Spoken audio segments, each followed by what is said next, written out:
Rain traced slow lines down the hospital window, blurring the city lights into trembling streaks of gold and gray.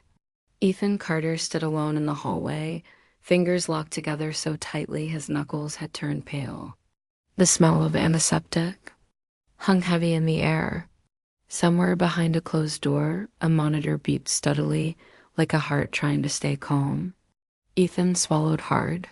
He had faced sleepless nights, scraped knees, and silent tears beside his son's bed, but this visit felt different, more personal, more exposed. He adjusted his worn jacket, took a breath that barely reached his lungs, and stepped forward. "Before we go any further, tell me something. Where are you watching from right now?" It still amazes me how one quiet story can travel across cities, across lives. Drop your place below. Let's remind each other we're not alone tonight. Ethan wasn't always this nervous. He used to be the kind of man who laughed easily, who spoke with confidence during meetings and never hesitated to raise his hand. But life had a way of sanding people down. 3 years ago, his wife, Lily, had passed away after a short, brutal illness. 1 month, she was teasing him about burning toast. The next, she was gone, leaving behind an 8-year-old boy named Noah, and a silence that filled every room of their small apartment. Since then, Ethan had learned how to survive quietly. He learned how to braid messy hair for school mornings, how to pack lunches with little handwritten notes, how to smile even when his chest felt hollow. But he also learned how to shrink. How to avoid attention, how to keep his head down, how not to ask for help. This appointment had taken him months to schedule. Not because the symptoms weren't serious, but because the shame felt heavier than the pain. He had stared at the clinic's number on his phone night after night, thumb hovering, heart racing, before finally pressing call. And now here he was, sitting on a cold chair, waiting for an andrology specialist whose name he barely remembered. "Mr. Carter," a nurse called softly. Ethan flinched, then stood too fast. "Yes, that's me." She smiled kindly and gestured down the hall. "Doctor will see you now." The office was warmer than the hallway, lit by soft yellow lamps instead of harsh white lights. Medical books lined one wall. A framed photo of a mountain lake hung near the window. Ethan noticed these things because he didn't know where else to look. "Please, have a seat," a calm voice said. Ethan looked up and froze. The doctor couldn't have been older than 35. Maybe younger, neatly dressed, relaxed posture, sharp but gentle eyes. He didn't rush. He didn't look bored or superior. He simply waited, as if giving Ethan space to breathe. "I'm Dr. Michael Reed," he said, extending a hand. "I know these visits can be uncomfortable. Take your time." Ethan shook his hand, surprised by the warmth. Ethan Carter." As they sat, Michael listened more than he spoke. He didn't interrupt, didn't glance at the clock. When Ethan stumbled over words, apologizing too much, Michael gently waved it off. "There's nothing embarrassing about taking care of your health," he said quietly, "especially when someone else depends on you." That sentence landed harder than Ethan expected. Someone else depends on you. Images of Noah flashed through his mind, his son asleep with one arm flung over his pillow, the way he waited by the door every evening, the way he whispered, "Good night, Dad. Don't forget to rest." Ethan's voice cracked as he spoke. About the stress, the exhaustion, the fear of not being enough anymore. He didn't plan to say those things. They just spilled out. Michael nodded slowly. "You've been carrying a lot alone?" "Yes," Ethan admitted. "I didn't want to burden anyone." Michael leaned back slightly, choosing his words. "Sometimes strength isn't carrying everything by yourself. Sometimes it's knowing when to sit down and let someone listen." For the first time that day, Ethan felt his shoulders drop. As the consultation continued, something strange happened. Ethan forgot to be afraid. He forgot to be ashamed. He found himself asking questions he had held inside for years. Michael answered them all, patiently, clearly, without judgment. But what Ethan didn't know yet was that this calm young doctor, sitting across from him in a modest office, carried a story far heavier than his clean coat suggested. A story of loss, choices, and a fortune that had changed his life long before it ever touched his bank account. And just as Michael reached for Ethan's file again, the rain outside suddenly stopped, leaving the world quiet, the kind of quiet that comes right before everything changes. Michael closed the folder gently, not with the snap of authority Ethan expected, but with the care of someone setting down something fragile. "I'd like to run a few tests," he said. "Nothing invasive today. And if at any point you want to stop, we stop." Ethan nodded, surprised by the simple relief of being given a choice dot as the nurse prepared the room next door. Michael stayed seated instead of standing up right away. He glanced at Ethan, then at the rain-streaked window. "You mentioned your son," he said softly. "Noah, right?" "Yes," Ethan replied, unsure how the doctor remembered. He's my whole world." Michael smiled, but it wasn't the casual kind doctors practiced. It carried weight. "How old?" "8. 8 is a brave age," Michael said. "Old enough to sense when something's wrong. Young enough to blame themselves." The word struck like a quiet bell. Ethan's throat tightened. He had never said it aloud, but he had noticed the way Noah watched him lately, the way he asked too often, "Are you okay, Dad?" As if afraid the answer might vanish one day, Michael stood and opened the door. "Come on, we'll take this one step at a time." The tests were straightforward, clinical, almost anticlimactic. Yet, through it all, Michael narrated gently, explaining each step before it happened. No surprises, no rushing. When Ethan flinched, Michael paused. When Ethan apologized, again, Michael shook his head. "You don't need to apologize for being human," he said. That was the first kindness that cracked something open inside Ethan. If you were standing where Ethan was right then, what would you have done?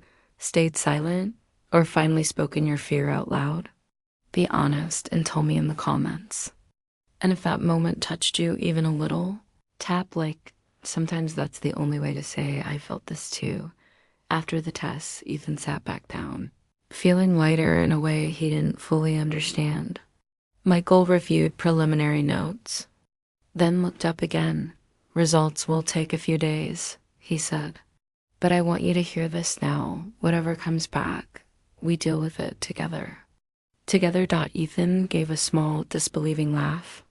"You make it sound easy." "It's not," Michael replied. "But it's easier than doing it alone." There was a pause.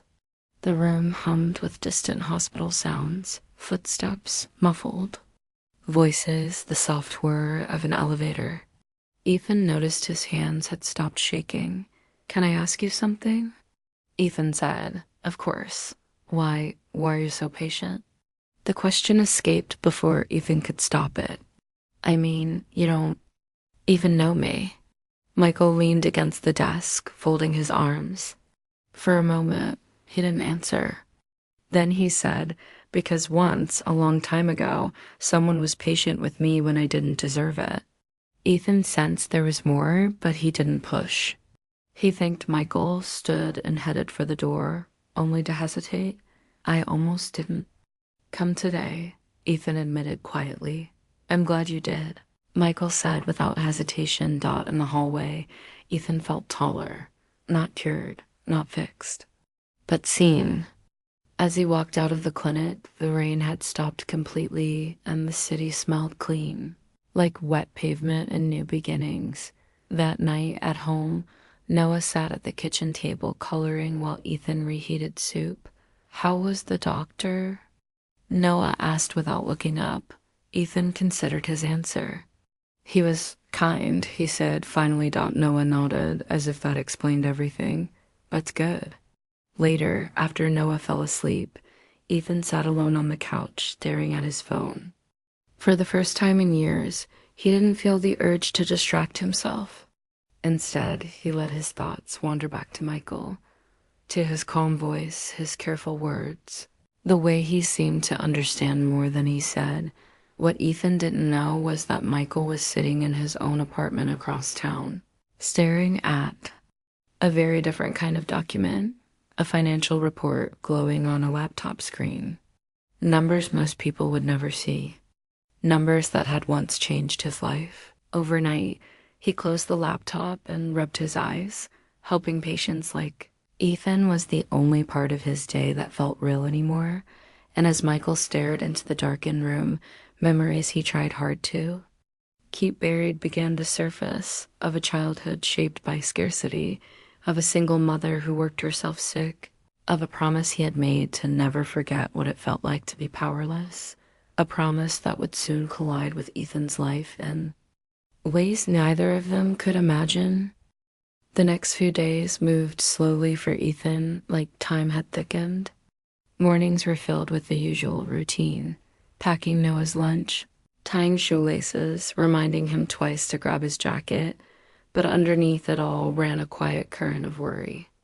Not panic, just a steady humming fear that followed him through work meetings and grocery store aisles. Every time his phone buzzed, his heart jumped. At night, after Noah fell asleep, Ethan sat at the small kitchen table, staring at nothing in particular. Lily's old mug still sat on the counter. He never moved it. Some things felt safer untouched. He thought about Michael more than he expected to, not in any strange way, just the memory of how it felt to be spoken to without judgment. That kind of kindness stayed with you. When the call finally came, Ethan was folding laundry. "Mr. Carter," Michael's voice said, "do you have a moment?" Ethan sat down hard on the edge of the couch. Yes, I do. "The results are back," Michael said gently. "Nothing life-threatening, but there are things we need to address, stress being a big one." Ethan let out a breath he didn't realize he'd been holding. "So I'll be okay?" "Yes," Michael said. "With care, with changes, and with time." After they hung up, Ethan sat there for a long moment, hands resting on warm fabric. He felt something unfamiliar rising in his chest, gratitude mixed with exhaustion. He wasn't broken.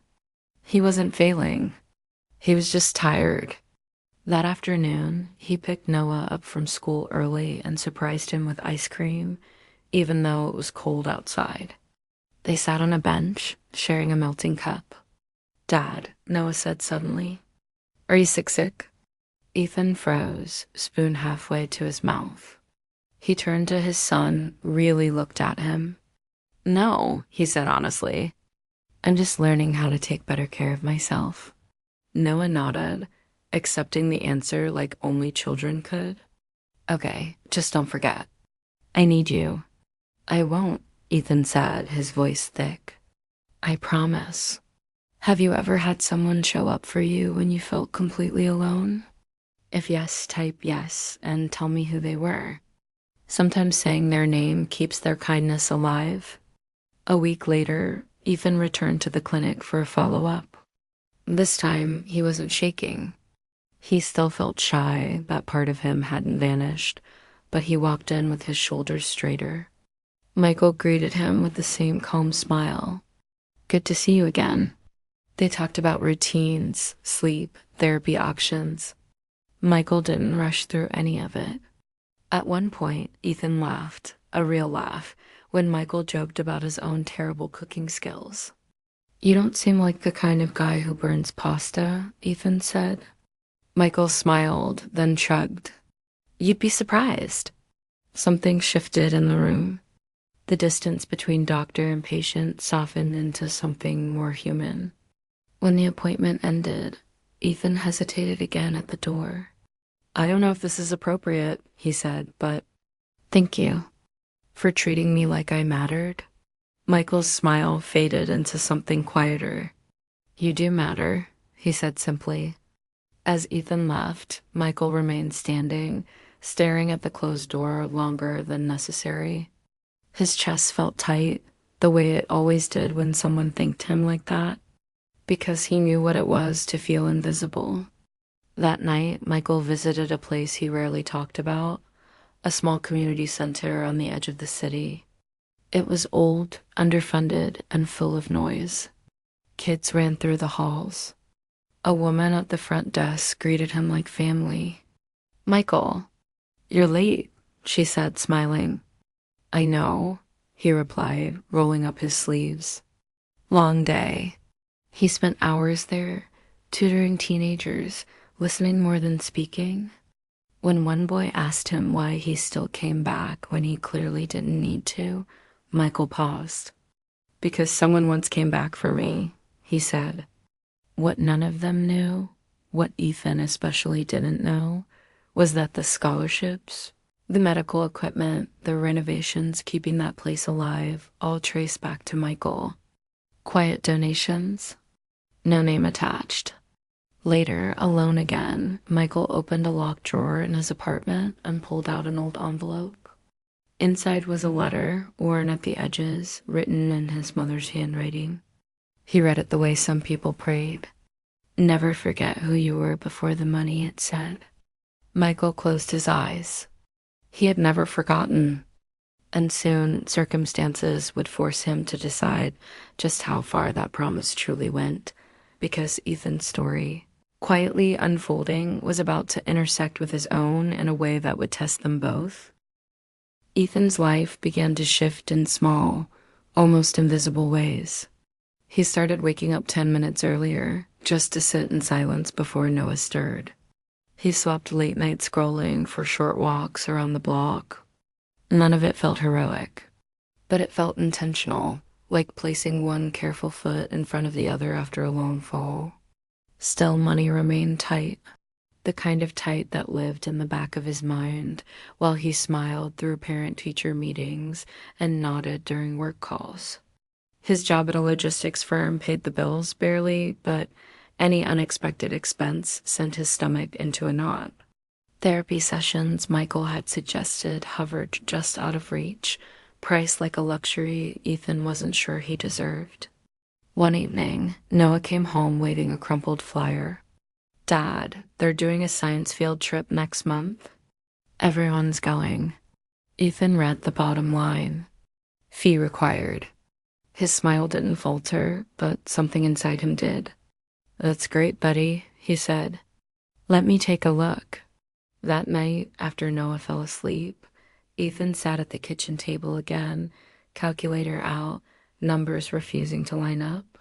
He rubbed his face, feeling the old weight creep back in, the quiet panic of not being enough. Across the city, Michael sat in his office long after his last patient had gone. The lights were dimmed, the building almost empty.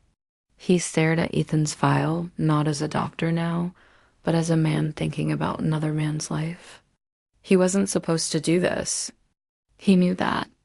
But he also knew what it was like to be a child watching opportunities slip away because adults were too proud or too tired to ask for help. Michael picked up his phone and made a call. The next week, Ethan received an email from the clinic's administrative office. "New patient support program available," it read. "Reduced cost therapy and wellness services for qualifying families." Ethan reread it 3 times. At his next appointment, he tried to ask about it casually, like it didn't matter. "This program," he said, eyes fixed on the floor. "It's new?" Michael nodded. "We're piloting it." "You qualify?" Ethan swallowed. "Thank you." Michael met his gaze. "You don't need to thank me. You just need to use it." That was the moment Ethan realized something deeper was happening, something beyond medicine. Someone somewhere was choosing him. Now pause for a second. Think about this honestly. What's one small act of kindness you've done recently, even if no one noticed? Share it below. Your words might remind someone else that goodness still breathes quietly among us. Therapy wasn't easy. Some sessions left Ethan drained, Others cracked open memories he had kept sealed tight since Lily's funeral. He talked about guilt, about the nights he snapped at Noah for no reason, about the fear that one day his son would resent him for not being stronger. But slowly, something softened. He began to talk to Noah more honestly. Not about everything, not about money or medical charts, but about feelings. Sometimes dads get scared too, Ethan said one night as they brushed teeth side by side. Noah considered this. Do you get scared of the dark? Ethan smiled. Not the dark. The quiet. Noah nodded seriously. Me too. That simple exchange felt like a bridge forming between them. Meanwhile, Michael's life grew more complicated. A financial firm requested a meeting. His name had surfaced in connection with a recent anonymous donation, a large one. Too large to ignore. You're one of the youngest self-made millionaires in private healthcare, the advisor said, leaning back in his chair. People are curious. Michael felt the familiar tension crawl up his spine. I didn't do anything illegal. Of course not, the man said. But visibility changes things, expectations, scrutiny. Michael left the meeting unsettled. He had built his life carefully, wealth hidden behind modest habits, generosity filtered through distance. But walls like that never held forever. A few days later, fate tightened its grip. Ethan arrived early for an appointment and overheard voices through a half-open door near reception. He didn't mean to listen. He really didn't. Reed Foundation, a woman said. Yes, the endowment covers multiple clinics. Dr. Reed prefers discretion. Ethan paused mid-step. Reed, his heart began to pound. He stood there, invisible, as fragments clicked together. The new program, the quiet support, the way Michael never spoke about money, yet never seemed constrained by it. When Michael appeared in the hallway moments later, Ethan was already seated, hands clasped, eyes distant. Everything okay? Michael asked gently. Ethan looked up, something raw flickering across his face. Michael, he said slowly, choosing the name instead of doctor for the first time. Who are you really? The question hung between them, heavy and unavoidable, and Michael knew there was no stepping around it now. Michael didn't answer right away. The hallway felt suddenly narrower, the air heavier. A receptionist laughed somewhere in the distance, unaware that two lives were standing on the edge of something fragile. I'm still your doctor, Michael said at last. His voice was steady, but his eyes gave him away. That part hasn't changed. Ethan's jaw tightened. That's not what I meant. Michael glanced around, then gently gestured toward his office. Come in. The door closed with a soft click. Michael leaned against the desk, exhaling slowly, as if setting down a weight he had carried for years. I grew up poor, he began. Single mother, 2 jobs, sometimes 3. We moved a lot. Clinics like this, they saved us. He paused. When she passed, there was an inheritance I never expected. Investments she made quietly, it multiplied. Ethan listened, heart thudding. I became wealthy, Michael continued.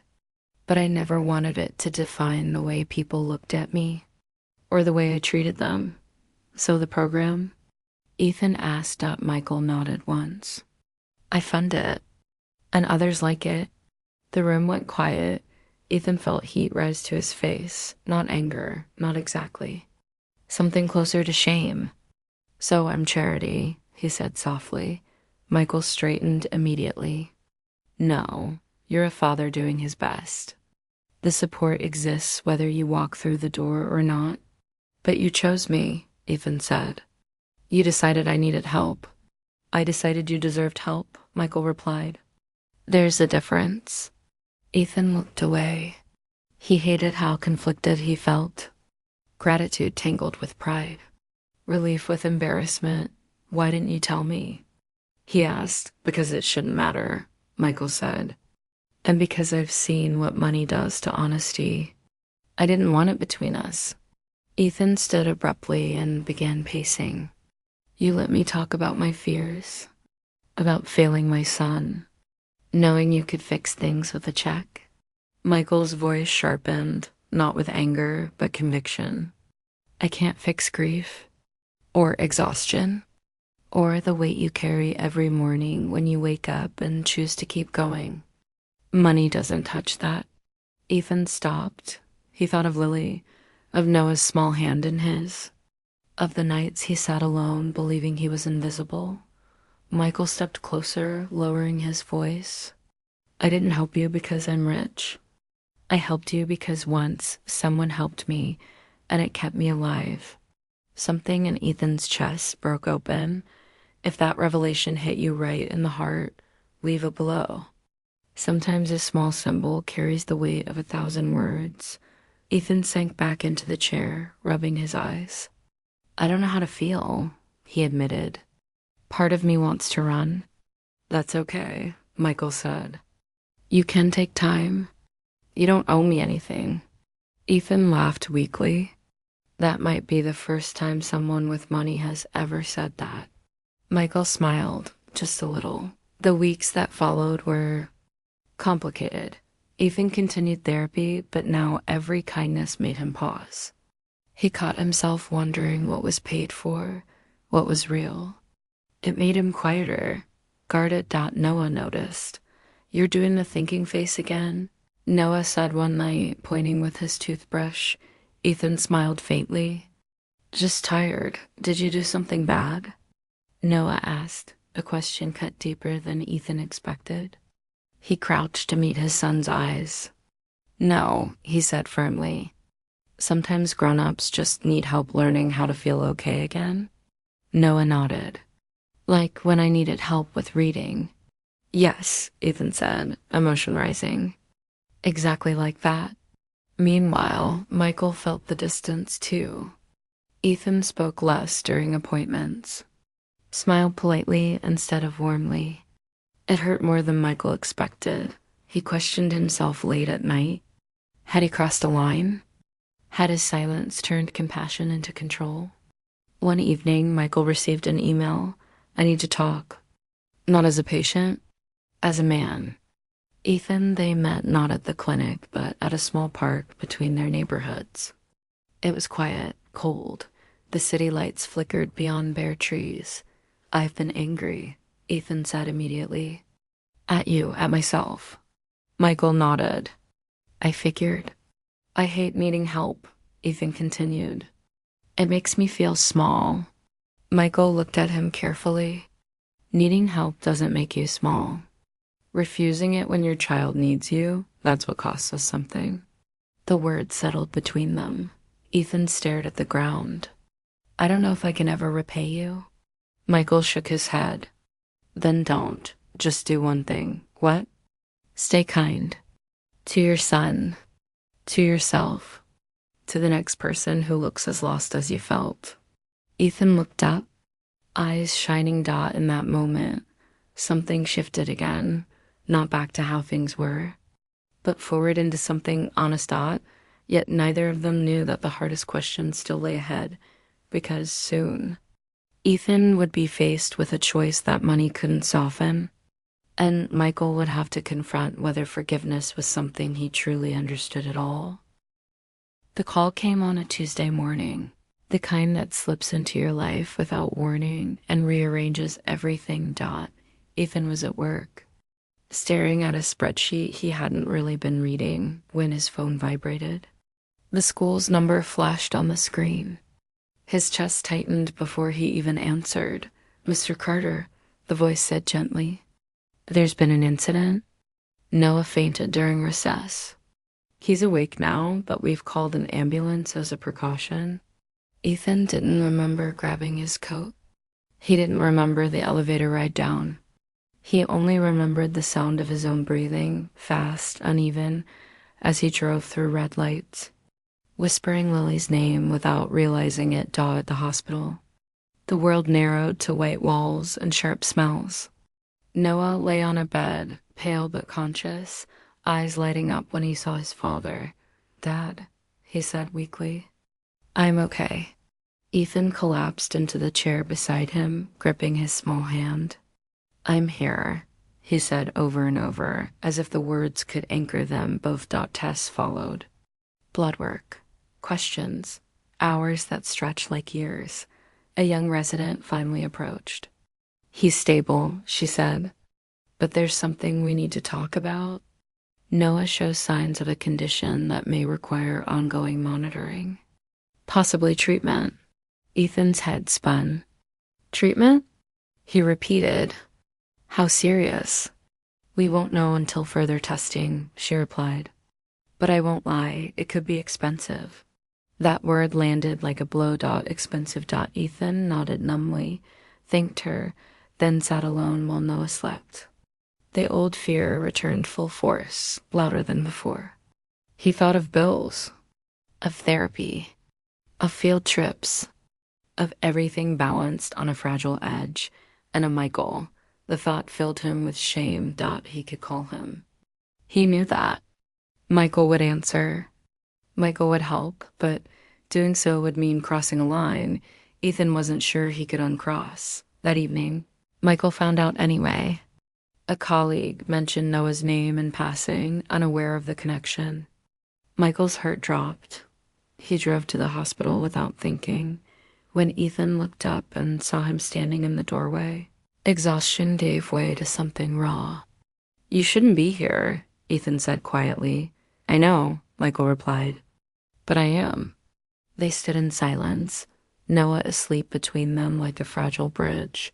"I can't do this again," Ethan said finally, his voice breaking. "I can't lose him, and I can't keep pretending pride is more important than his life." Michael swallowed. "You don't have to pretend with me." Ethan laughed bitterly. "That's easy for you to say." Michael flinched, but didn't argue. "I don't know where the line is anymore," Ethan continued. "Between help and dependence. Between gratitude and resentment." Michael stepped closer. "Then let's be clear. I won't make decisions for you. I won't hide things. And if you say no, truly no, I'll respect it." Ethan looked at him, eyes searching. "And if I say yes, then I help," Michael said simply. "Without owning you. Without controlling anything." The room felt unbearably quiet. Be honest with yourself for a moment. After everything that's been said and done, could you forgive the pride, the mistakes, the misunderstandings? Type forgive if you think you could. Or never, if the wound would be too deep. Ethan closed his eyes. He saw Lily's smile, Noah's laugh, the long road behind him, and the uncertain one ahead. When he opened them again, tears slipped free. "I forgive you," he said softly, "for not telling me, for trying to protect me in your own way." Michael's breath caught, and Ethan added, voice trembling, "I forgive myself for thinking I had to do everything alone." Michael nodded, eyes shining. That might be the hardest forgiveness of all. They stood there, two men stripped of their defenses, united by the quiet love for a sleeping child. Outside the window, night settled over the city, not heavy this time, but calm. Yet even as that moment brought peace, both of them sensed it wasn't the end, because the road ahead would demand courage, not just to accept help, but to transform it into something greater. And the choice Ethan had just made would ripple outward, changing more lives than he could possibly imagine. The weeks after Noah's hospital stay unfolded slowly, like a careful stitching of torn fabric. The diagnosis wasn't immediate, but it was clearer. Noah had a manageable condition, one that required monitoring, medication, and consistency. Not a death sentence, not a miracle either. Just a long road that demanded attention, patience, and support. Ethan learned the rhythm of it quickly. Morning pills placed beside breakfast cereal. Follow-up appointments marked in red on the calendar. A new habit of asking Noah every night, "How does your body feel today?" And Noah, resilient in ways that amazed adults, adjusted with quiet bravery. "It's like being a superhero," he said once, tapping his chest. "I just have to watch my powers more carefully." Ethan smiled, then turned away so his son wouldn't see his eyes fill. Michael kept his word. He didn't take over. He didn't push. He stayed present, answering questions, arranging care, guiding without directing. When financial support was needed, it was transparent. When Ethan said, "I need to think," Michael waited. Something else began to change too. Ethan started noticing people again. The tired cashier who worked double shifts. The single mother in Noah's class who always looked apologetic for being late. The elderly neighbor who struggled with groceries but never asked for help. One evening, while walking home from the pharmacy, Ethan saw a man sitting on the curb outside a closed shop. Not homeless, just worn down. The kind of exhaustion Ethan recognized instantly. Without overthinking it, Ethan sat beside him. "You okay?" he asked. The man shrugged. "Been better." They talked for 10 minutes. About nothing important. About everything that was. When Ethan stood to leave, he handed the man the spare sandwich he'd packed for later. It wasn't much. But as Ethan walked away, something warm spread through his chest. At the clinic, Michael noticed the change too. Ethan smiled more. Not the polite kind, the real kind that reached his eyes. "You look different," Michael said during a routine visit. "I feel different," Ethan replied. "Still scared, just not frozen by it." Michael nodded. "Fear doesn't disappear. It just stops being in charge." One afternoon, Noah asked a question that caught Ethan off guard. "Dad," he said, swinging his legs from the couch, "why does Dr. Michael help so many people?" Ethan paused. Because someone helped him once, and he decided not to forget. Noah considered this carefully. "When I grow up, I want to help people too. Even if I don't have money." Ethan pulled him close. That might be the most important part. Around that time, Michael made a decision of his own. He expanded the support program. Not quietly this time, but with intention. He created a foundation that partnered with schools, clinics, and community centers. Not his name in lights, just a system that worked. When asked why, he gave the same answer every time. Because dignity should never be expensive. The opening day was small. No cameras. Just families. Kids laughing. Volunteers setting up folding chairs. Ethan stood near the back, watching Noah run with other children, his laughter light and free. Michael joined him, hands in his pockets. "You didn't have to invite us," Ethan said.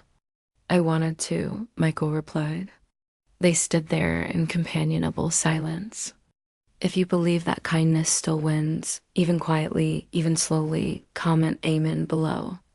Let's leave hope here for someone who might need it more than we know. As the sun dipped low, casting the community center in gold, Ethan felt something settle inside him. Not closure, not certainty, but purpose. He understood now that help wasn't a debt. It was a relay, something carried, then passed on. Michael watched Ethan with quiet respect. He saw a man who had walked through pain without letting it harden him. A father who had learned that strength wasn't standing alone, but standing open. And in that shared understanding, both men found something they hadn't known they were missing. Peace. Still, one final moment remained. One final turn, not dramatic, not loud, but essential. Because every story like this doesn't end with a miracle. It ends with a choice. And Ethan was about to make his. The choice didn't arrive with fireworks or applause. It came quietly on an ordinary evening when the apartment smelled like tomato soup and toasted bread. Noah sat at the table doing homework, his brow furrowed in concentration, tongue peeking out the way it always did when he was trying hard. Ethan watched him from the kitchen doorway. 3 years ago, this sight would have shattered him. The absence of Lily felt loudest in moments like this. But now, alongside the ache, there was something else. Gratitude, presence, a fragile but steady hope. After dinner, Noah climbed onto the couch beside him. "Dad," he said, hesitating. Do you think I'll always be sick?" Ethan felt the familiar tightness in his chest, but he didn't look away this time. He pulled Noah closer. "I think you'll always be you," he said. "And sometimes that means being careful, but it also means you get to live. Really live." Noah nodded slowly. Okay. Later that night, after Noah was asleep, Ethan opened his laptop. The glow filled the quiet room. On the screen was an unfinished document he had been revisiting for weeks. A proposal, really. Notes scribbled and rewritten. Ideas shaped by nights of fear and mornings of resolve. He had been offered a promotion at work months earlier and turned it down out of fear. Fear of stress, fear of failing, fear of not being present. But now, he saw things differently. He wasn't choosing ambition. He was choosing sustainability. The promotion came with better hours, better insurance, more stability. And more importantly, the ability to give back in ways that once felt impossible. Ethan took a breath and typed the final line. "I'm ready." Across town, Michael was finishing up late at the clinic when his phone buzzed. A message from Ethan. "I accepted the promotion. Not because I want more, but because I want to be able to help someone else someday. Thank you for showing me that help doesn't shrink us. It grows us." Michael leaned back in his chair, eyes closing briefly. A smile touched his face, the quiet kind that doesn't ask to be seen. Months passed. Life didn't become perfect. There were still bad days. Missed buses. Arguments over bedtime. Moments when fear crept back in uninvited. But something fundamental had changed. Ethan volunteered on weekends at the community center. Not as a savior, just as a presence. Sometimes he helped kids with homework. Sometimes he just listened. He never told them his story unless they asked. And sometimes that was enough. One afternoon, a shy man stood at the edge of the room, unsure, hands clenched, a single father by the look of him. Ethan recognized the posture immediately. He walked over. "First time?" Ethan asked gently. The man nodded. "It's okay," Ethan said. "You don't have to know what you're doing yet." None of us did. The man let out a small, relieved laugh. From across the room, Michael watched quietly. He saw the ripple complete its circle. If this story moved you, don't scroll past silently. Tap like not for me, but for every soul who carried pain quietly and still chose kindness. One simple click can say, "I see you. I felt this." That evening, Ethan and Noah walked home together under a sky brushed with soft stars. Noah skipped ahead, then turned back suddenly. "Dad, yes." "When I grow up," Noah said, serious again, "I want to help people like you do." Ethan's throat tightened. He knelt down to Noah's level. "Then promise me one thing." "What?" "That you'll let people help you too." Noah thought about it, then smiled. "I promise." They walked on. And if you listened closely, you might have heard it.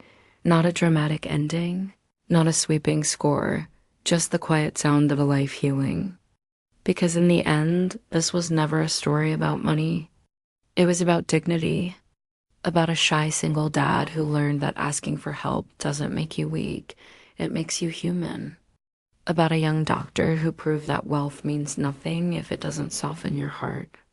And about a child who would grow up knowing that love, when shared, doesn't divide. It multiplies.